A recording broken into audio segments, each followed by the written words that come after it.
This is Yardbarker's Chris Mueller. Antonio Brown is set to be reinstated after Week 8, and already teams are lining up to show interest. Where would Brown fit best, and which team could use him the most?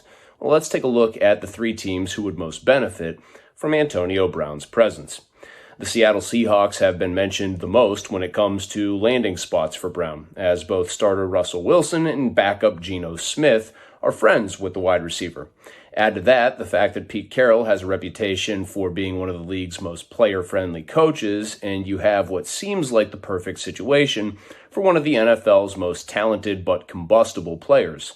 However, Seattle needs defensive help more than anything, and it's fair to wonder if there will be enough footballs to go around for Brown, Tyler Lockett, and DK Metcalf.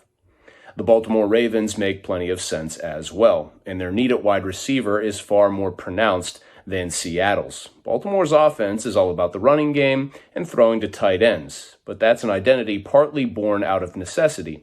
The Ravens don't have a truly great wide receiver on the roster, and they've got no serious downfield threats besides Hollywood Brown, who happens to be Antonio Brown's cousin. Would there be enough targets for Brown in such a run-heavy offense? Well, that would remain to be seen, but if he landed in Baltimore, like Seattle, a stable franchise with a highly regarded coach, the ceiling for the Ravens' offense would become truly scary.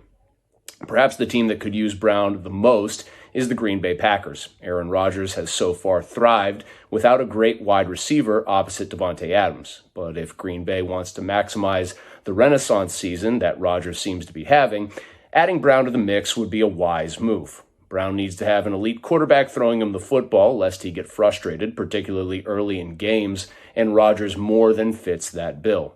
Adding Brown not only makes one of the best passing offenses in the NFL that much more dangerous, but it would also help open up even more room for Aaron Jones on the ground. If Green Bay is looking for something to put them over the top in the NFC, Antonio Brown might be their answer. So there you have it, three teams who would benefit the most from signing Antonio Brown. For Yardbarker, I'm Chris Mueller.